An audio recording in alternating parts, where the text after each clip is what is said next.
2005 में एटीएस सशस्त्र प्रतिरोध ने 20 अमेरिकी मरीन को मार डाला। उसी साल जून में संयुक्त राज्य के सर्वोच्च कमांडर ने एटीए प्रतिरोध के नेता अहमद शाह को मार डाला। हालांकि इस मिशन में हिस्सा लेने वाले 1 दर्जन से अधिक नेवी सील विशेष यह नेवी सील के 40 साल के इतिहास में सबसे अंधेरा दिन बन गया। रक्षा मंत्रालय को यह खबर मिलने के बाद उसने वायुसेना के 3 मरीन को नेवी सील की स्ट्राइक टीम के सदस्यों को बचाने के लिए एक साथ लड़ने का आदेश दिया। इस अकेली कहानी का जीवित बचा व्यक्ति सच्ची कहानी के अनुसार बदलता है। फिल्म शुरू होती है। रात के आकाश में एक CH-47 ब्रिगेड विशेष ऑपरेशन परिवहन हेलीकॉप्टर अफगान सीमा पर आकाश में मंडराता है। 10वीं स्क्वाड्रन के 4 नेवी सील सदस्य रात को आवरण के रूप में उपयोग करते हुए वे चुपके से घुसपैठ करते हैं। 4 नेवी सील सदस्य सफलतापूर्वक लक्ष्य के पास पहाड़ पर पहुंच जाते हैं। कैप्टन मर्फी ने SQR टेलीस्कोप का उपयोग करके पुष्टि की कि तालिबान नेता अहमद शाह यहां है। दूसरी ओर अफगानिस्तान में बगराम वायुसेना अड्डा भी तैयार हो चुका है। सब कुछ योजना के अनुसार चल रहा है, लेकिन दुर्घटना रुकी नहीं। कैप्टन मर्फी जांच करने गए। उन्होंने गलती से पहाड़ की चोटी पर तालिबान के हथियार पाए। कैप्टन ने सभी को करने की सूचना दी। मार्कस अपने हाथ में MK-12 MODL SP-25 राइफल लिए हुए था। इस समय स्क्वाड्रन के दाहिनी ओर भी दुश्मन पाया गया। एक्सिस तेजी से दाहिनी ओर बढ़ा। डैनी ने तुरंत आग ली। मर्फी और डैनी के M4A1 में साइलेंसर नहीं जोड़े गए थे क्योंकि मूल कार्य गैर संपर्क युद्ध था, यानी एक साधारण टोली मिशन, इसलिए उन्होंने गोली चलाने की योजना नहीं बनाई थी। इस समय नेवी सील स्क्वाड्रन के 4 सदस्य एक पंक्ति में दौड़ रहे थे। यह एक बहुत ही विशिष्ट OCP फायर पावर रणनीति है जो विशेष रूप से छोटे दस्तों में युद्ध में पीछे हटने और भागने के लिए उपयोग की जाती है। मूल प्रक्रिया यह है कि छोटे दस्ते पहले एक क्षैतिज टीम या तिरछी संरचना बनाते हैं।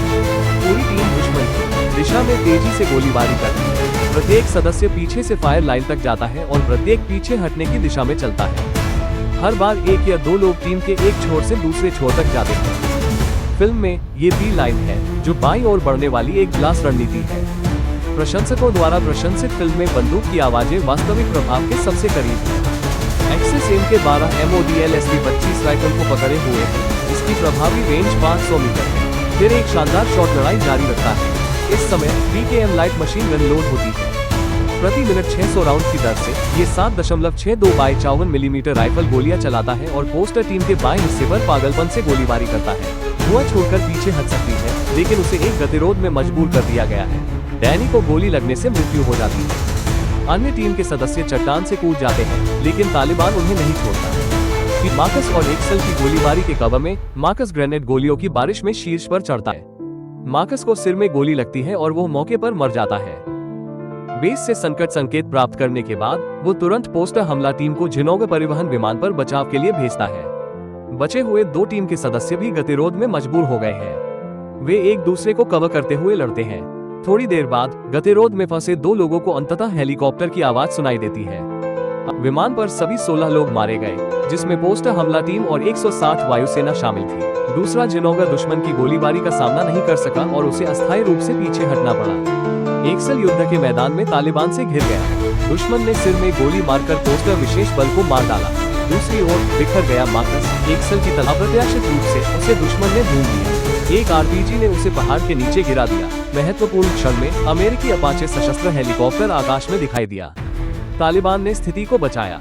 मार्कस भाग्यशाली रूप से एक हमले से बच गया, लेकिन अपाचे मार्कस ने अवचेतन रूप से एक M67 हथगोला निकाला, लेकिन इन स्थानीय लोगों का उसे चोट पहुंचाने का कोई इरादा नहीं था। ग्रामीणों ने मार्कस को गांव में वापस ले जाकर बताने के लिए भेजेंगे कि वो अभी भी यहाँ है, लेकिन लड़ाई के बाद तालिबान सशस्त्र अनुरक्षक ने खोजबीन नहीं छोड़ी। सुरागों का पालन करते हुए वे जल्द ही इस गांव में पहुंच गए और मार्कस को छिपा हुआ पाया। दुश्मन ने इस अमेरिकी सैनिक को एक पेड़ के तने तक घसीटा। मार्कस ने चाकू उठाया। गांव का मुखिया अचानक गोली चलाता है और तुरंत तालिबान की गोलीबारी को रोक देता है।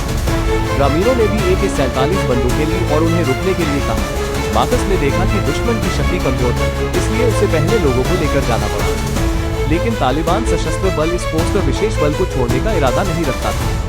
अगले दिन तालिबान सशस्त्र बल ने सक्रिय रूप से अपने लोगों को संगठित किया और गांव पर हमला करने की तैयारी की। वे भेड़ियों की तरह धीरे धीरे निरीक्षण करते थे। संगठित जुटान बल ने एक घेरा बनाया और एक साथ आश्चर्यजनक हमला शुरू किया।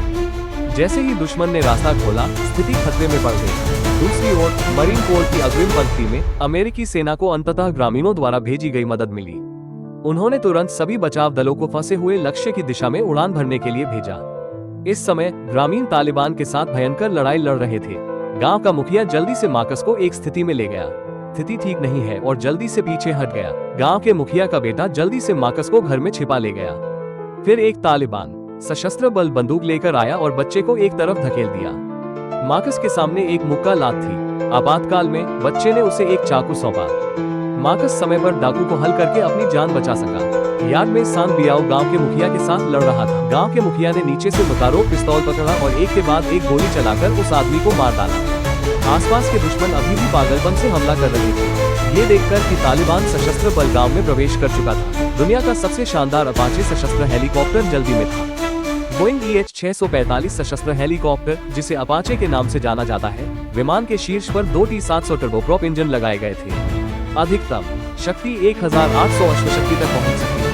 30 मिलीमीटर M203 चेन गन स्थापित की गई, जिसमें प्रति मिनट 1000 शॉट की उच्च मात्रा थी। इसके साथ ही एक लॉकहीड DC-130 हवा से जमीन भारी कर्तव्य हमला विमान भी समर्थन के लिए था। Power system 4 Allison turbine propeller engine था, जिसमें एक M102 एक तालिबान आतंकवादियों को जल्दी में पीछे हटना पड़ा।